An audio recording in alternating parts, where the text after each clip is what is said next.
Olá pessoal, tudo bem? A maior parte de nós já ouviu falar de corrente elétrica, átomos e da diferença entre isolantes, condutores e semicondutores. Alguns mais privilegiados ouviram falar também da teoria das bandas de energia, que explica a diferença entre o comportamento elétrico desses materiais. Será esse o fim da história? Não, não é. Pelo contrário, além dos semicondutores puros, existem também aqueles que são chamados de dopados. Quando falamos em dopagem, logo pensamos naquelas pessoas que tomam substâncias ilegais para melhorar seu desempenho. No caso dos semicondutores, não é nada disso. A dopagem deles não lhe causa problemas, mas altera algumas de suas propriedades. Vejamos. Um semicondutor fica dopado quando são misturadas a ele substâncias que alteram algumas das suas propriedades químicas. Na dopagem tipo P, por exemplo, são misturados a ele alguns átomos que deixam ele como que sentindo falta de alguns elétrons. Veja como isso funciona. Se a gente olhar na tabela periódica, os semicondutores puros estão no grupo 14. Para torná-los semicondutores tipo P, os dopantes utilizados são átomos do grupo 13. Ou seja, onde inicialmente só tinha silício, por exemplo, alguns átomos podem ser substituídos por boro. Como cada átomo de silício tem 4 elementos na banda de valência e os átomos de boro só têm 3, o semicondutor dopado tipo P fica repleto de buracos, como que esperando elétrons. Já na dopagem tipo N, acontece o oposto. Nesse caso, são misturados a ele alguns átomos do grupo 15 da tabela periódica, para deixar esse elemento como que sobrando alguns elétrons. Para dar um exemplo, é como se pegássemos um sólido onde antes só tinha silício e substituirmos alguns átomos de silício por átomos de fósforo. Como cada átomo de silício tem 4 elétrons na banda de valência e o átomo de fósforo tem 5, esse material vai ficar repleto de elétrons fracamente ligados. Ao contrário do que muita gente pensa, os semicondutores dopados não são eletricamente carregados.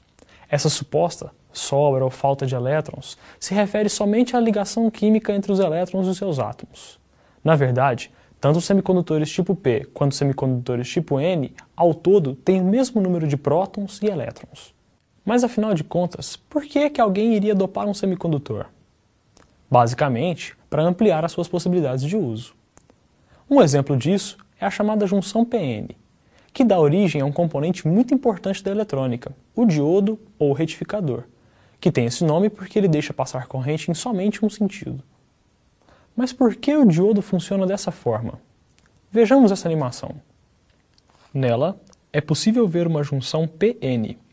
No lado P, há vários buracos, praticamente soltos e, do lado N, há vários elétrons. Como ambos os lados P e N são eletricamente neutros, se a junção for ligada sozinha a uma lâmpada, esta não vai acender. Agora, se no circuito for ligada uma fonte de tensão, como uma bateria ou uma tomada, por exemplo, a junção pode ter 2 comportamentos. Se o lado negativo da fonte de tensão for ligado ao semicondutor tipo P e o positivo ao semicondutor tipo N, não passará corrente pela junção. Isso porque os buracos do lado P sentirão atração pelo lado negativo da bateria. Lembrem-se que eles se comportam como cargas positivas. E os elétrons do lado tipo N sentirão repulsão, ficando do outro lado da junção. Esses buracos e elétrons não podem sair da junção, que dessa forma não passa a corrente elétrica. Nesses casos, o diodo estará ligado na polaridade inversa. Agora, e se os polos da fonte de tensão forem invertidos? Vamos ver o que acontece. Os buracos do lado tipo P sentirão repulsão do polo positivo da bateria, e os elétrons do lado tipo N se sentirão atraídos por ele. Assim, buracos e elétrons serão empurrados uns em cima dos outros. Como os buracos são faltas de elétrons, eles se combinam e ocorre a passagem de corrente elétrica. Agora, o diodo está ligado na polaridade direta. Resumindo, o diodo, cujo símbolo é esse, só deixa passar corrente quando o seu lado P, que é a base da seta, está ligado ao terminal positivo. Mas você pode se perguntar o que isso tem a ver com os aparelhos eletrônicos que foram citados anteriormente? Por que eles precisam de diodos? Na nossa tomada, os lados positivo e negativo alternam 60 vezes por segundo. Por isso, a corrente que passa por ela é chamada de alternada e recebe a sigla AC. Dessa forma, Quando inserimos um diodo no circuito, ele só deixa passar corrente quando ele está com a polarização direta.